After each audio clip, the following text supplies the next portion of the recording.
Well, as you just heard, the situation in Syria was one of the key topics discussed between the two presidents today.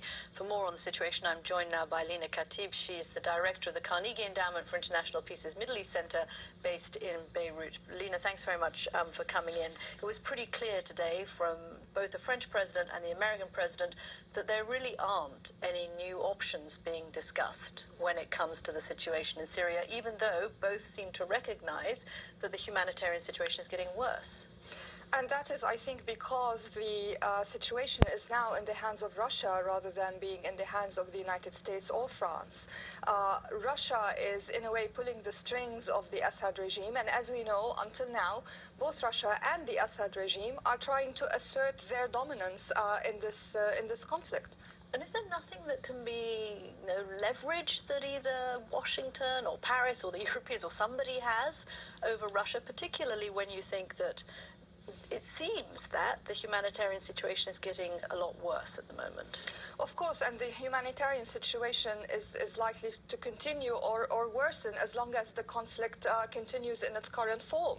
But the only way that it could end is if Russia starts to recognize that it's in its own interest not to keep supporting the Assad regime and to accept political transition in Syria. And you see no indication that that calculation is starting to be made in Moscow?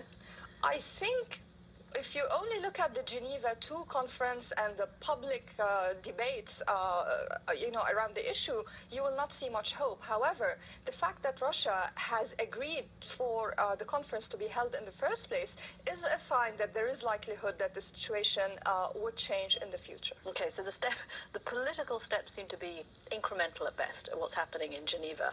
At the United Nations, we have the Russians also blocking humanitarian access in the country. The chemical weapons process seems to be not meeting the deadlines that it's meant to be meeting. And what, from your point of view in Beirut, what is it? What's going to be the thing that pushes this conflict in some direction or another, some resolution or another?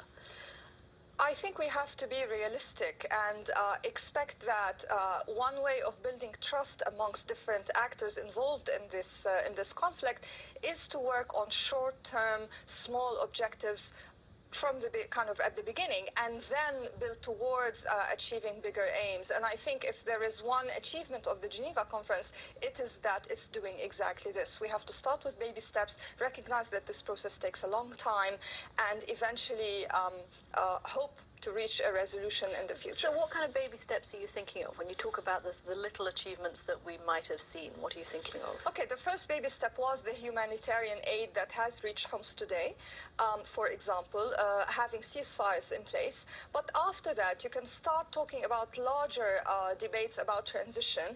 And one big step that should happen is detaching Assad himself from the regime, meaning I don't see why Russia would not in the future accept a scenario whereby Assad himself is removed from power. However, Russia's own interests are maintained through a power-sharing arrangement with the opposition. Okay, briefly, you are based in Beirut. You're just visiting Washington. How tense is the situation in Lebanon at the moment?